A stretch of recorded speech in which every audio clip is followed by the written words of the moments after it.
गैया आङो रियनखौ नैबे दा बिस्थिबारैनो फेजेनगासिनो नैबे बिस्थिबारैनो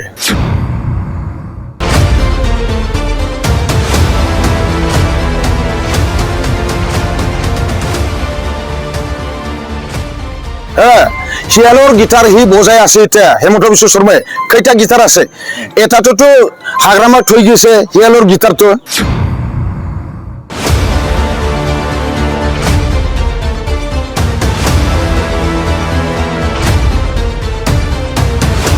नैबे पुरा गेरेन्टिखा नेरसोन आरो जोंनि बे दिफेन बर'खौ गेरेन्टि अल भिलेज डेभेलपमेन्ट एसोसिएशना जोङो लाखिखादों बेखौ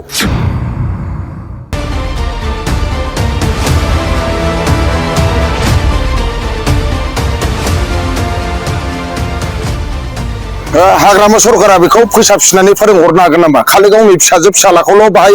दिल्ली मबेयाव फोरोंहोगोन नामा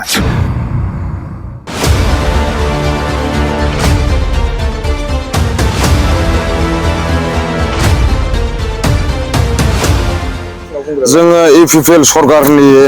बिसास जोंथ' सात्र घन्टाखौ अनबोनाय जाय मानसिया दिनैसिम अमा गोदानानै दिनैसिम बिसिनि गथ' गथायफ्राबो टेलेन्टेड फिसाफोर जन्म जाना दं सोरबा दख'ना सोंथेनानैबाबो साहा दखान दिनै बुधबार बाजार बा सुनिबार बाजाराव बिसोरो साहा दखाना दं बिसिनि गथ' गथायफ्राबो दिनै फोरोंनो गोनां बिसिनि सिमां सोर बेखौ फोरोंगोन हाग्रामा सरकारा बेखौ फोसाबफिननानै फोरोंहरनो हागोन नामा खालि गावनि फिसाजो फिसालाखौल' बाहाय दिल्ली मबेयाव फोरोंहोगोन नामा दा जोंनो मोनसेल' बिथानाव थांखि बिहरदों फरेस्ट रिपर्टखौ थाबनो होथों बियो सुपार 50 मिशनखौ अलरेडि लाखिनांगौ आरो एनअएस नेशनेल ओभारसीज स्कलारशिप बेखौ लाखिफिननांगौ बिथाङा नङाबा जोङो अल भिलेज डेभेलपमेन्ट एसोसिएशननिफ्राय केस होनाय जागोन जोङो गभर्नमेन्ट रेजिस्टार आं जेनेरेल सेक्रेटारि बुंहरदों ससिना दा फैबाय थानाय बिसायख'थियावहाय जोंनो बे पुरा गेरेन्टिखा नेरसोन आरो जोंनि बे दिफेन बर'खौ गेरेन्टि अल भिलेज डेभेलपमेन्ट एसोसिएशना जोङो लाखिखादों बेखौ जुदि थारमाने नोंथाङा बुंनो नागिरदों फैबाय थानाय बिसायख'थियाव एसे दिफेन बर'आ गेलेयोब्ला दिफेन बर'खौ नोंथांमोना पुरा डिटेल्स आरो एसुरेन्स बीजेपी सरकारखौ नोंथांमोना माने आं बुंगोन बीजेपी सरकाराव जाबाय हेमন্ত বিশ্ব शर्माया सियालनि गिटार दामगासिनो हियालोर गिटार हि बजाय আছে এটা হেমন্ত বিশ্ব শর্মায় কয়টা গিটার আছে এটাতো তো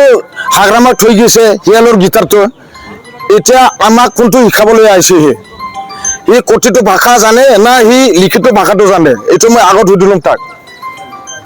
तारमाने फैबाय थानाय बिसायख'थियाव नोंथांमोना बे ओनसोलनिफ्राय बे उदालगुरि बिया दिफेन बर'खौ लुबैदों आरो बेनोखा बिनि अनगायै तारमाने गुबुन पार्टी जेरै बीजेपी गैया आङो रियनखौ नैबे दा बिस्थिबारैनो फेजेनगासिनो नैबे बिस्थिबारैनो माबारमोन बिस्थिबारमोन नामा राइट बिस्थिबारखौ आं फेजेनगासिनो ओरैबायदि पलिसि खालामदों बियो गाव जुदि एमएलए देरहाखांबा बाय अफ इलेक्सन गावनि फिसालाखौ गेलेहोनो नागिरदों बे गावनि समस्थियाव बेरेखन्द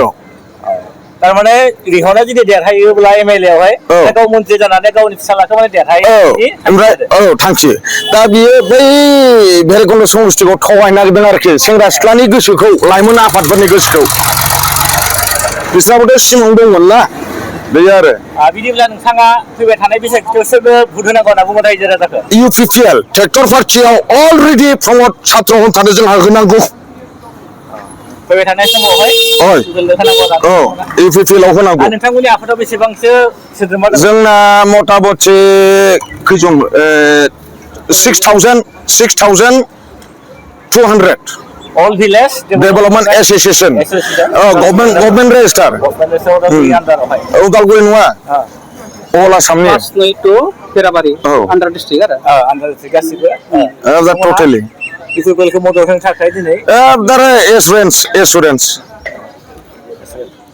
सावरायनो थाखाय साबायखर थाबाय दोनथ'बाय दे रायजो राजाफोर